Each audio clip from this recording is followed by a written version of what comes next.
नमस्कार।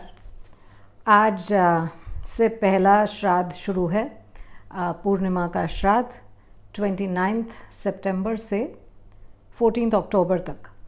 ये पितृपक्ष का पीरियड है। मुझे बहुत से लोगों ने लिखा, डीएम किया, व्हाट्सएप किया कि आप श्राद्ध के बारे में कुछ बताइए कि क्या करना चाहिए और कैसे। श्राद्ध हम पितरों के लिए करते हैं, फोरफादर्स के लिए करते हैं। अब हम कहते हैं कि श्राद्धों में पितृलोक से ये लिंग देह जो हैं, क्योंकि ये अपना सूक्ष्म देह तो रह गया है पर स्थूल देह जा चुका है, यानी कि the physical body is gone. अब एक सटल डायमेंशन में ये एंसेस्टर्स एग्जिस्ट करते हैं। सूक्ष्म देह, जिसे लिंग देह भी कहा जाता है, और इस देह में ये पितृलोक में विद्यमान हैं। अब पितृलोक कहाँ हैं? भूलोक और भुवरलोक के बीच में जो अंतरिक्ष का स्थान है उसे पितृलोक कहते हैं, यानी कि पृथ्वी और स्वर्ग के बीच के स्थान को। यहाँ तक कि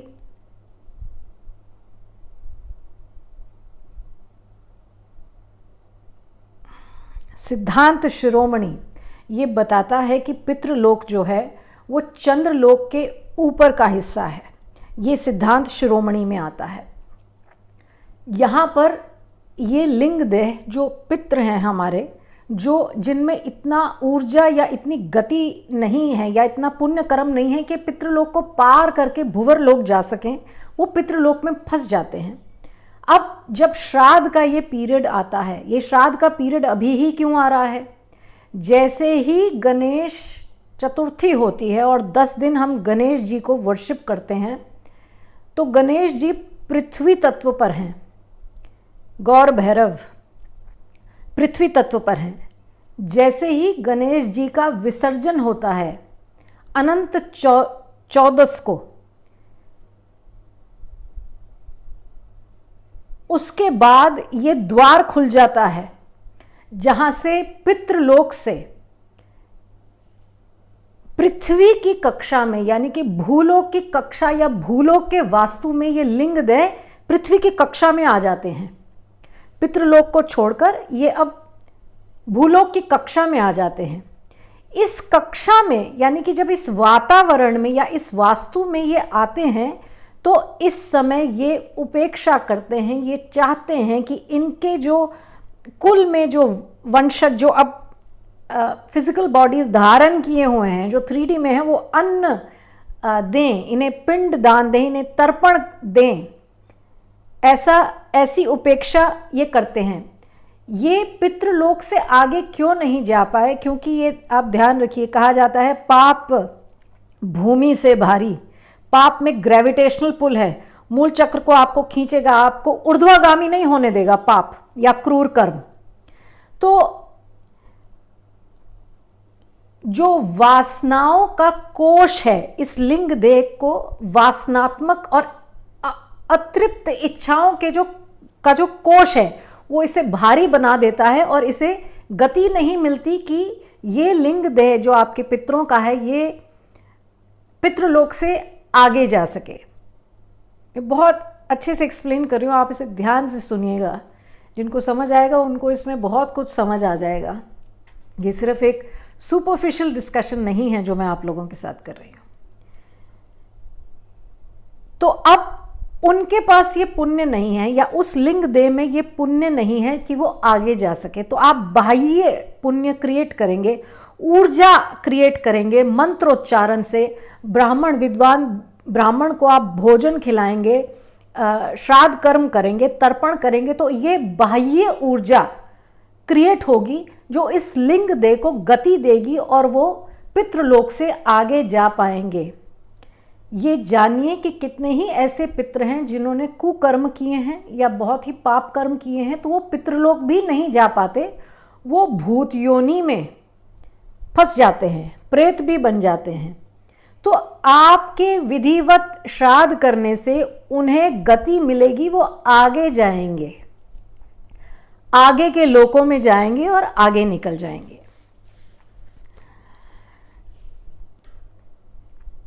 इसलिए श्राद्ध के दिनों में, क्योंकि ये सारे लिंग देह इस कक्षा में आते हैं, पृथ्वी की कक्षा में आते हैं, तो रज तम की प्रधानता होती है। हम कहते हैं आप शांति से पूजा अर्चना आराधना कीजिए, कोई आपने शॉपिंग नहीं करनी इस समय, क्योंकि आपके दरवाजे पे अगर कोई खड़ा है कि मेरी उपेक्षा है आपसे, मैं आई बिलीव कि अब आप मुझे अन्न मैं ग्रहण करूँगा इस श्राद्ध पीरियड में, आप कहें कि मैं तो मानता ही नहीं, मैं पार्टी कर रहा हूँ और ये सब कर रहा हूँ, तो ये बात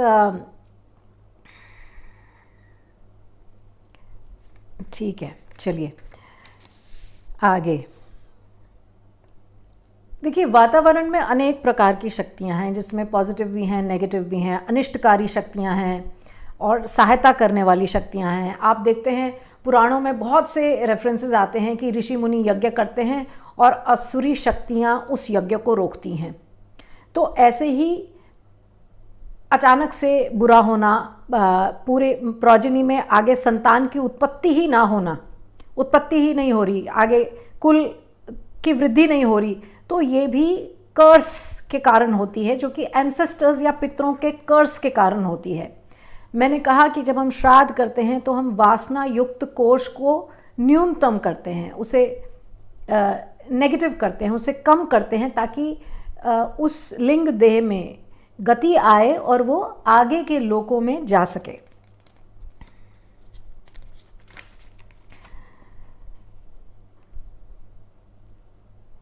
हम स्थूल विश्व को जानते हैं, जिसमें हम 3D bodies, higher 3D body में हैं, 3 डायमेंशनल बॉडीज़ में हम लोग हैं, और जैसे ही स्मशान में जाया जाता है तो 3D तो ख़त्म हो जाता है, पर 2D रह जाता है, 2 डायमेंशनल रह जाती है बॉडी फिर भी। तो हम सोचते हैं कि जो हमें 3 डायमेंशन में दिख रहा है वो ही है, 2 डायमेंशन है ही नहीं, क्योंकि वो ये जो पंच ज्ञानेंद्री है, इस बॉडी में जो पंच ज्ञानेंद्री है वो सूक्ष्म विश्व को नहीं देख सकती। यानी कि पंच ज्ञानेंद्री क्या हुई? जिह्वा, आँख, नासिका, कान, त्वचा, ये सूक्ष्म विश्व को नहीं जान सकती, मगर जो साधना करता है वो सूक्ष्म विश्व को देख सकता है। मैं शब्द इस्तेमाल कर रही हूँ, सूक्ष्म विश्व। तो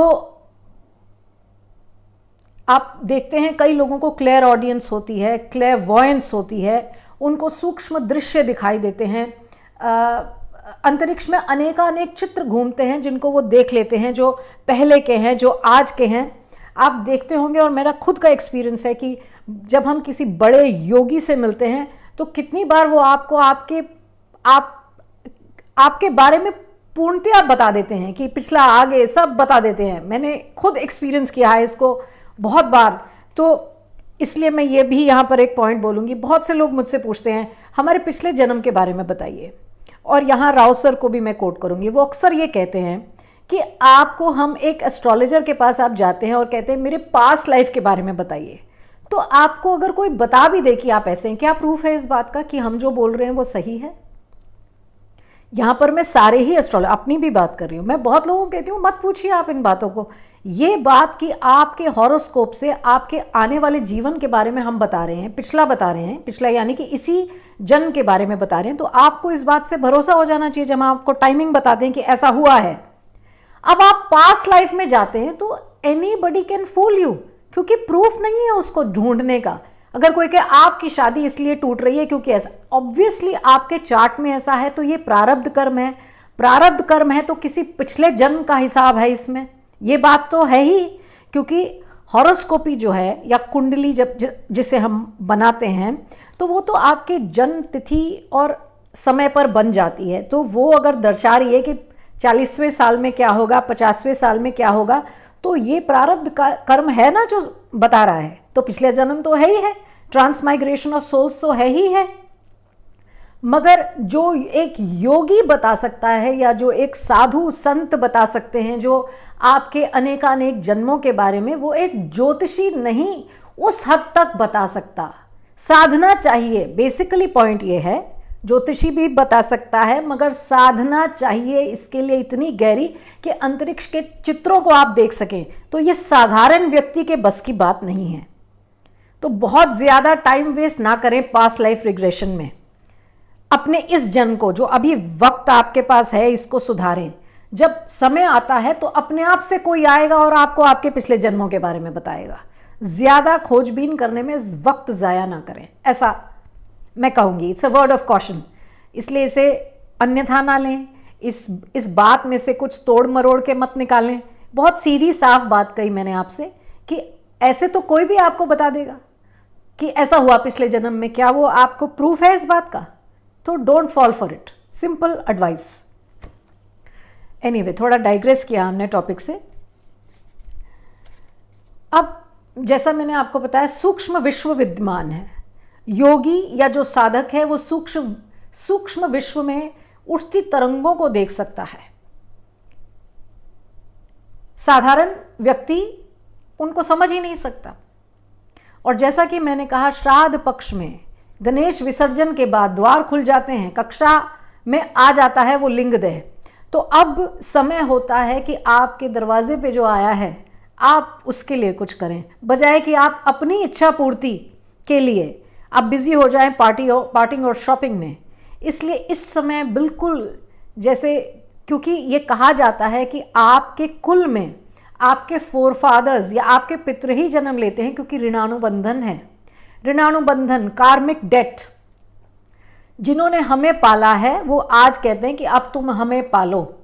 तो संतानोत्पत्ति इसी तरीके से हो जाती है कि जो पितृ हैं वही पुत्र या पुत्री बनके आपके कुल में जन्म लेते हैं, ये भी कहा जाता है। तो ऋणानुबंधन है, तो ये कहा जाता है पितृ या शत्रु या मित्र जिनके साथ ऋण है, कार्मिक डेट है, वही हिसाब लेने आता है आपसे। ठीक है, ये एक बात है।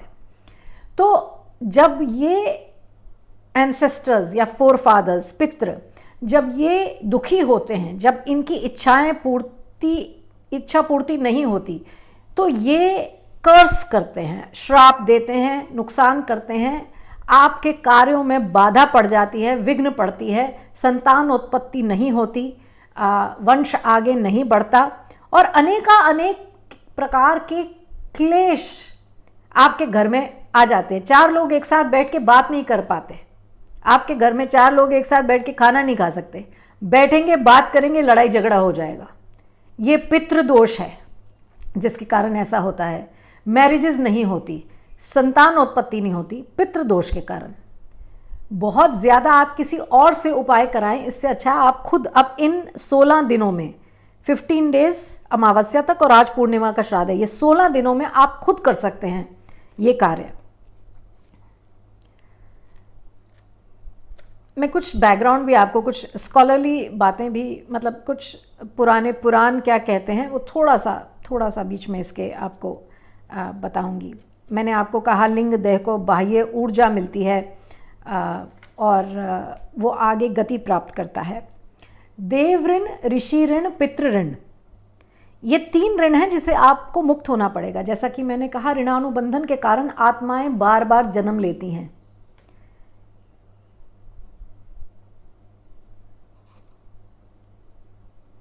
ये भूमि का ऋण जहाँ पर आप पैदा हुए हैं, ये भी आपको, इससे भी ऋण होना पड़ेगा, इसे भी चुकाना पड़ेगा।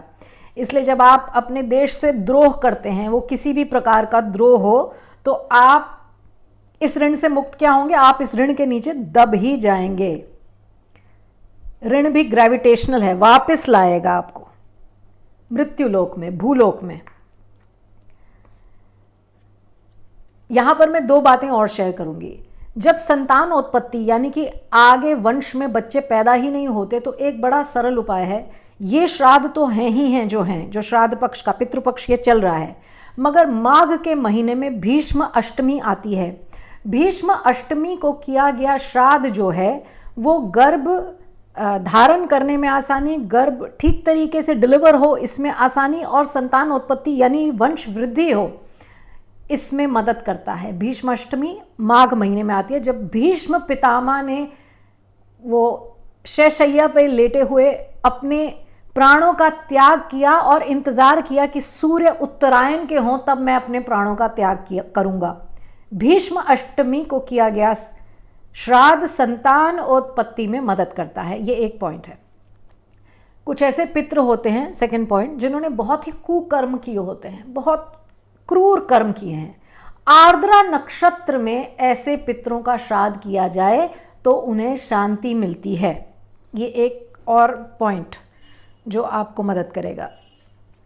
तैत्तिरीय उपनिषद कहता है कि देव पितृ कार्यभ्याम न प्रमादित व्ययम। देव और पितरों के कार्य के समय प्रमाद यानी कि भूल चूक नहीं करनी चाहिए और आनाकानी नहीं करनी चाहिए। बिल्कुल खुले दिल से करें इसे, आप रुकावटें ना डालें।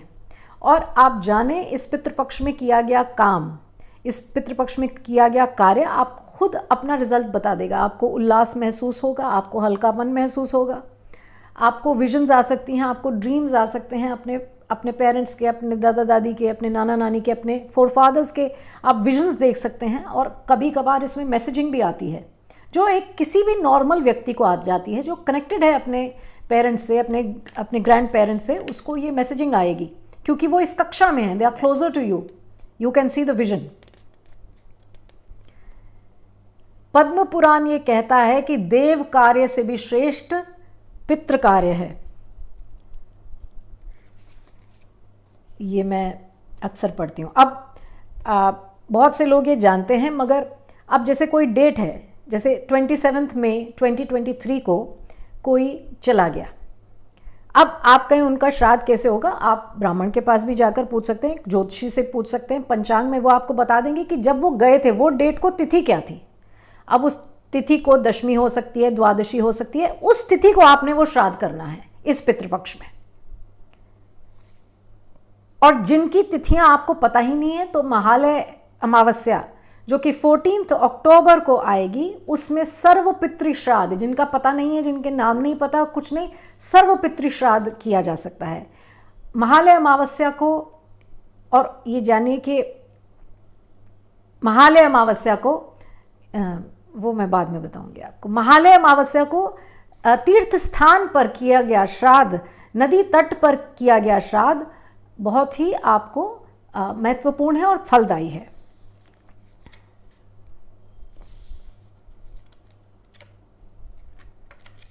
ग्रहण काल में किया गया श्राद्ध पृथ्वी दान के बराबर है, ऐसा गरुड़ पुराण बताती है। ये भी आप जानिए। अब एक और पॉइंट है, लोग, और मैंने खुद ब्रह्म कपाल पे बद्रीनाथ में श्राद्ध किया है अपने पितरों का। ये कहा जाता है कि तीर्थ क्षेत्र में, ब्रह्म कपाल पे भी ये कहते हैं कि आपने एक बार श्राद्ध कर लिया, दोबारा करने की ज़रूरत नहीं है। पर एक मान्यता ये भी है जो कहती है कि तीर्थ स्थान पर उन्हीं पितरों का आप श्राद्ध करते हैं जो उनका समय आ गया है कि वो आगे के लोक में जाएं। मगर जो बिल्कुल ही जिनका पाप कर्म भारी है और जो वासना युक्त हैं, जिनकी इच्छाएं पूर्ति नहीं हुई है, जो अभी भी आकांक्षाएं लिए बैठे हैं, वो उनके श्राद्ध के लिए आपको हर बार इस पितृपक्ष में श्राद्ध करना चाहिए, ये कहा जाता है। गया में, वाराणसी में, तीर्थ स्थलों में, नदी के तट पर सभी जगह श्राद्ध होता है। बद्रीनाथ में भी होता है, जैसा कि मैंने आपको बताया, मैंने खुद किया है ब्रह्म कपाल पे। अब ऑफ कोर्स ये पॉइंट है कि मेल प्रोजेनी, बड़ा बेटा ही श्राद्ध करता है, पर इस केस में वहाँ since I am an unmarried lady, never married, I could have done the shraddha, इसलिए वो ब्राह्मणों ने अलाउ किया कि आप ये श्राद्ध कर सकती हैं, इसलिए मैंने ये श्राद्ध किया ब्रह्म कपाल पे।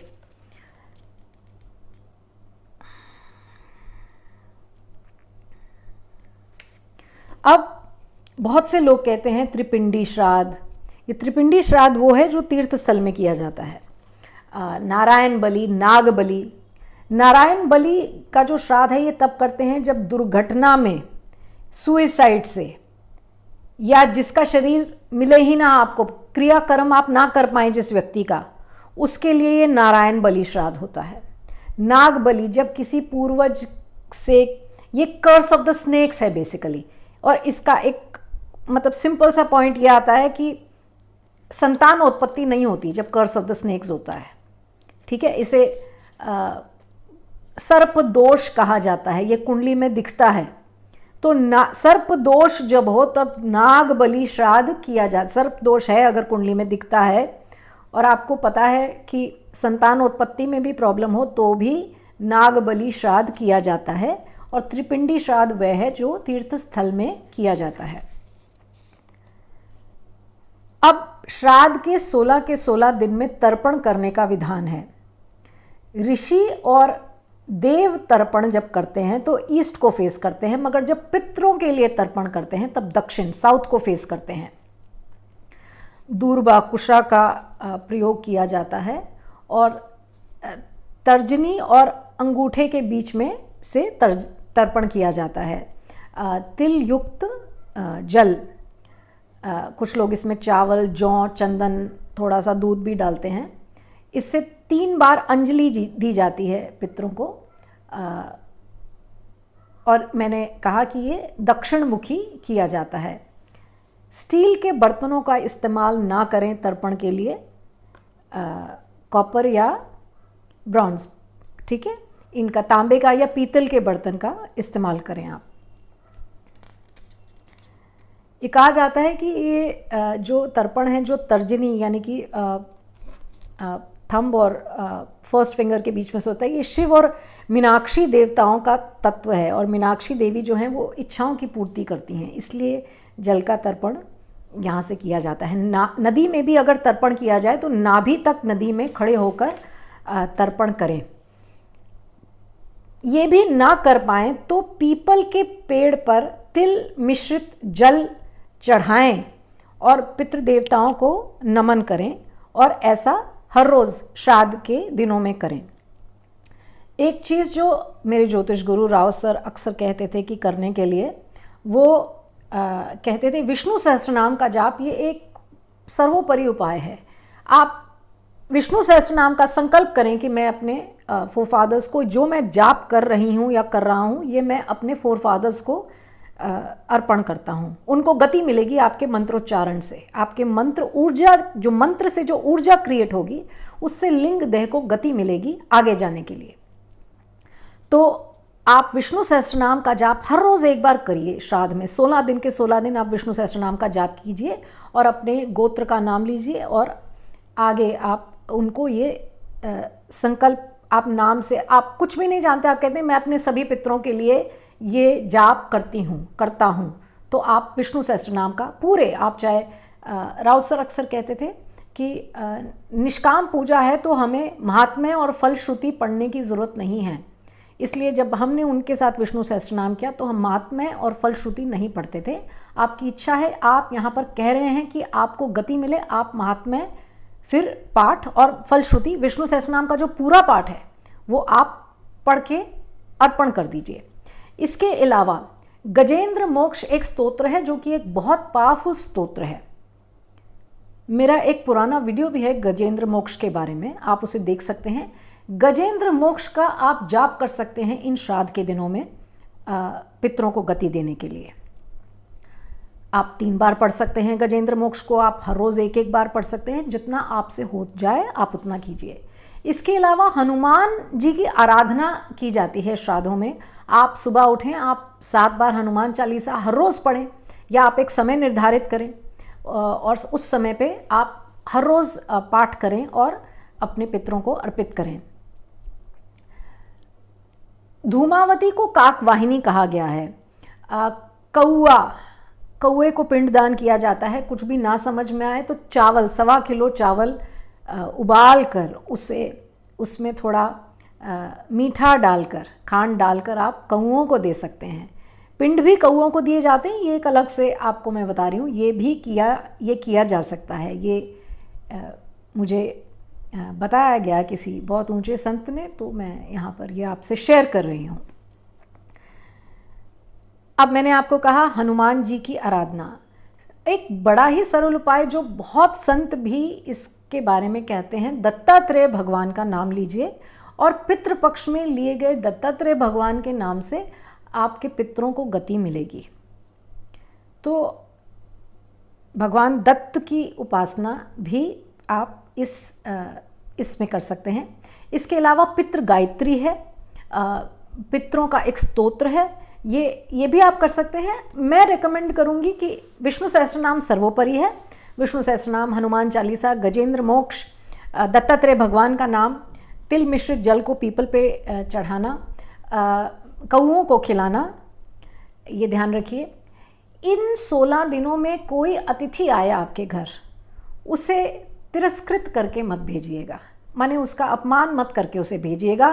किस देह में कौन आ जाए आप नहीं जानते। लिंग देह किसी भी देह को धारण कर सकते हैं। जो आपके घर में आएगा, कोई भी आए, इन 16 दिनों में उसे आप भोजन कराएं, उसे इज्जत से, जो भी आप चाय पिला रहे हैं, जो कर रहे हैं उसे करें, वो स्वयं ही हो जाएगा जो होना है।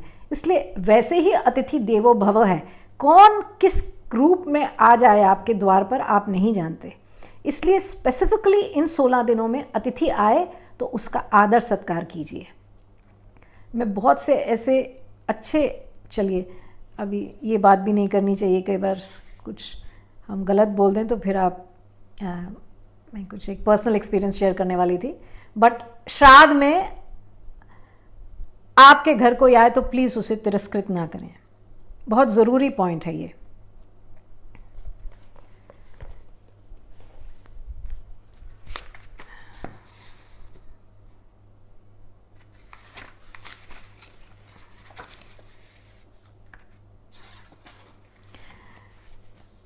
ये मैं आपके साथ शेयर करना चाहती हूँ एक पॉइंट।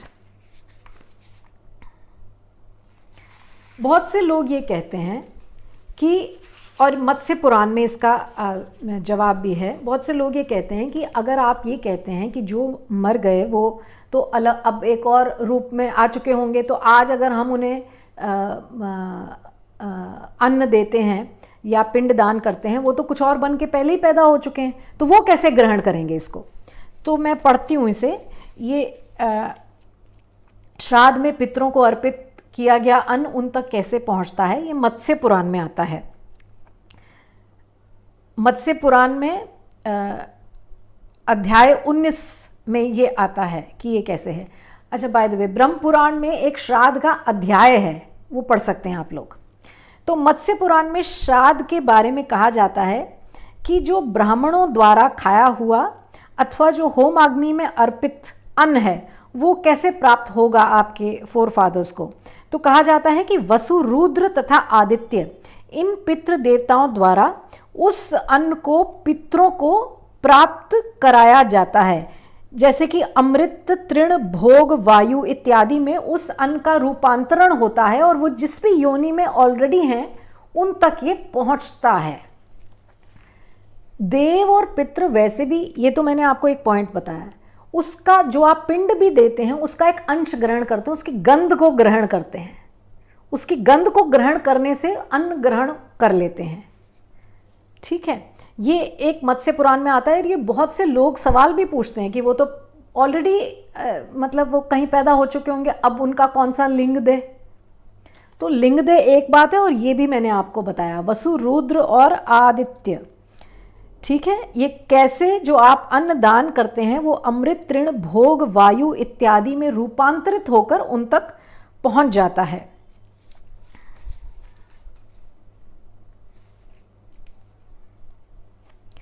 और ये भी मैंने आपको बताया कि देव और पितर स्थूल नहीं सूक्ष्म सृष्टि का भाग हैं। ये मैंने आपको जब सूक्ष्म विश्व बताया, और ये सूक्ष्म सृष्टि के जो देव पितर हैं ये अन्न ग्रहण कैसे करते हैं, अंश भाग में, अर्थात गंध को ग्रहण करते हैं। ये एक इम्पोर्टेंट पॉइंट था।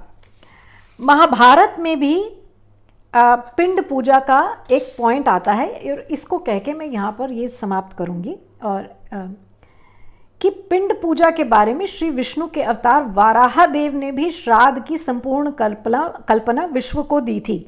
उन्होंने अपनी दाढ़ से 3 पिंड निकाले और उन्हें दक्षिण दिशा में दर्भ पर रखा। ये भी एक उल्लेख आता है महाभारत में। मनुस्मृति में भी उल्लेख आता है। गीता के 7वें अध्याय का पाठ भी श्राद्ध में किया जाता है, और ये पितरों की अतृप्त आत्माओं को तृप्त करता है। गीता का 7वां अध्याय। बहुत से संत और साधु तो कहते हैं आप पूरे गीता के 18 के 18 अध्याय का जाप करें। इनफैक्ट यहाँ ये इस तरीका का एक क्रम बताया जाता है कि आप 1 से 18 पढ़ें, फिर 18 से 1 पढ़ें, तो ये 36 हो जाते हैं। तो आप इसे ऐसे भी पढ़ सकते हैं श्राद्धों में, अब इन 16 दिनों में। तो